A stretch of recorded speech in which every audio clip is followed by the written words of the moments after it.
Welcome back to the channel, Flow State Jedis. This right here is one of my best friends, Ryan G. It's good. And we are the founders of Primal Sutra.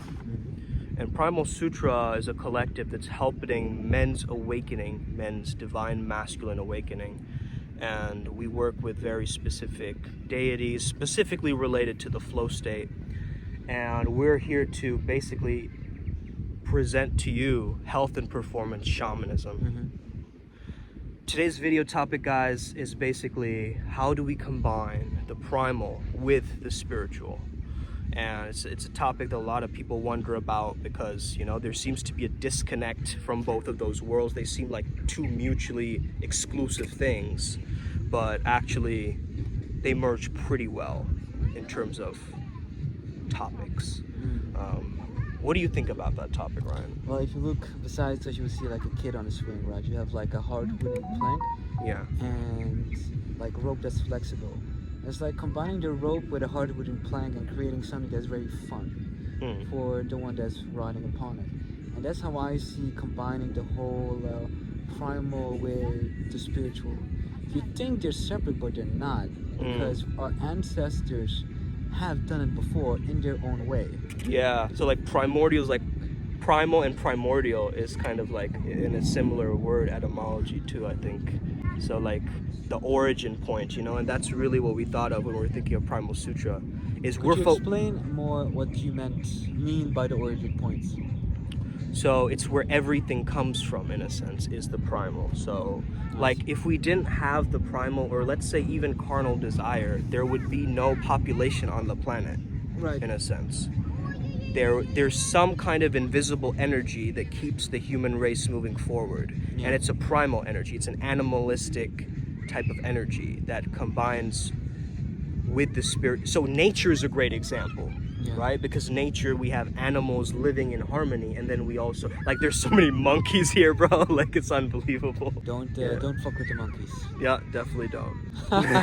Definitely don't. They will attack you. They got fangs. Yeah, this topic is really interesting. Like, you know, what do you think? Why do you think people, like, you know, they kind of have this strange idea of spirituality where they cut off the primal connection to it? So this is what I think, right? And we've seen it with our initial clients. Most of them initially just want the ascension because they think that's the only thing that they need. But as they ascend, they realize they need to ground, which is primal in nature. Right. Right, it's more that if you actually commit to the process of ascension, you have to come back down. It's the whole stories of that winged Greek god, of whatever his name is, where he flew too close to the sky and got burned. Yeah, I know what you're talking about. Icarus. Icarus, right? Yeah. You can't just ascend. You need to ground, and the best way to ground is to go as primal as you can. Yeah. Grounding to whatever context your life is, right? Yeah, we talk about the grounded man, but actually being the grounded man is two totally different things, man. Explain. Like for instance, we can talk all about grounding and energy work and stuff like that, but until you've actually experienced it on a deep primal level, like a physical, visceral, immersive level, it doesn't really hit you to that level. For instance, like back in the day, I would disconnect myself from nature, you know? But as more I started walking on barefoot in the grass, walking barefoot in the sand, like grounding my feet into the physical earth, I started to understand my connection to the earth way better, in a sense, rather than, you know, kind of going about spirituality just ascending without any kind of strong anchor to kind of pull me down to the earth, to Mother Gaia, right? It doesn't make sense. Yeah, you can't have a boat without an anchor, for real. Yeah. I mean, everything you do, right, is as a mirror in art in some form of way. You can't have a painting without a frame. Exactly. I mean, you can, but it's gonna destroy itself. Yeah. Right? Yeah. You can't paint without a canvas. Yeah. The paint would be the ascension, and the canvas would be the ground, because you need to paint on something. It's the same idea as bringing spirituality to the more material world, so to speak. You can't have one without the other. You must apply the lessons in all dimensions, 1, 2, 3, 4, etc. The way I do it is initially it had nothing with spirituality, just more of a religion thing with Islam. And as I was seeking more truth, I was getting more involved in Hinduism in some sort of shape or form. Yeah. And of course, I'm very well aware of deities and spirits and whatever those small angels are called, chirpins or whatever. Yeah. I think my dad works seraphims, right? I think my dad works with them. I think because he has seen them. One of the things my dad always says is that there's a lot of spirits in this world that want to help you. You just need to ask.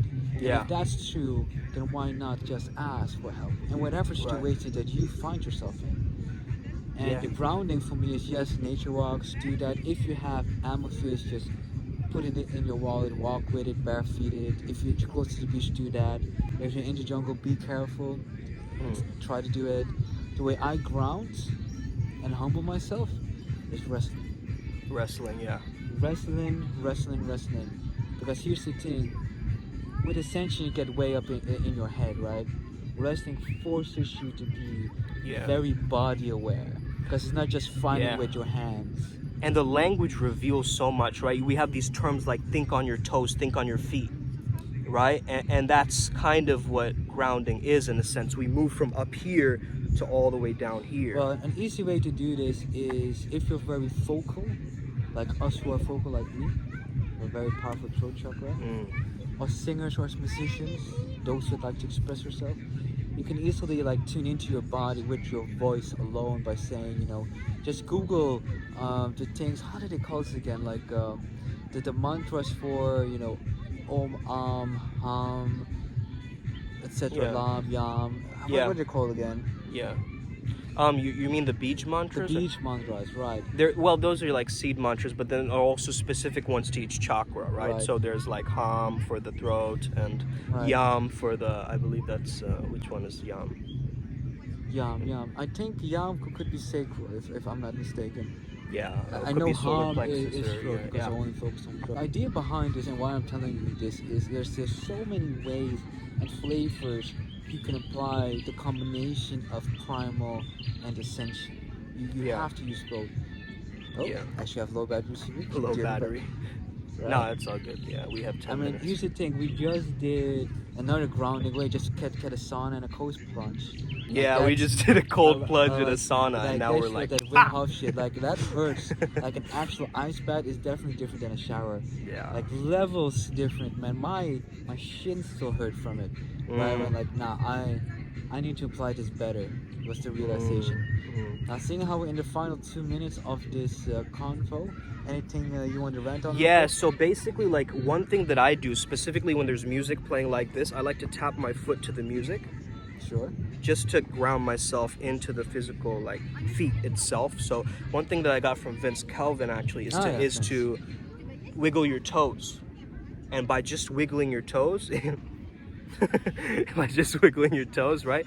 You get that sense of grounding very quickly in a environment where you feel like so up in your head, all the thoughts are going off. You just quickly wiggle your toes, and it brings you back into the present moment, back into the reality.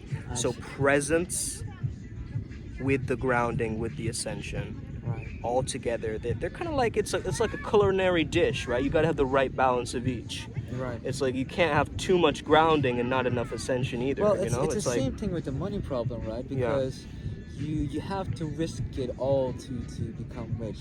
But the risking it all also means losing a lot of money. And it's like that philosophy of money book, right? Where you have to like find that middle ground. Yeah. And you who are listening need to find that middle ground. Now we can help you if you so desire. Absolutely, guys. If you're interested, shoot us a message on Primal Sutra, as well as get on a 15-minute quick call. We'll just speak with you. Let's know if you're a good fit for this program, man, because we have the Primal Sutra protocol, which is basically going to give you the roadmap towards your spirituality. And if you're confused about it, if you're like, I don't know what to do, how to do it, that's a perfect way to go about it. No, nothing. Thank you. Thank you very much. Thank you. So, yeah, guys, that would be it for today's video. I hope you guys had an incredible day today, and let's tap in soon. Indeed. Have an incredible day. May the flow be with you. Stay legendary. Let's go.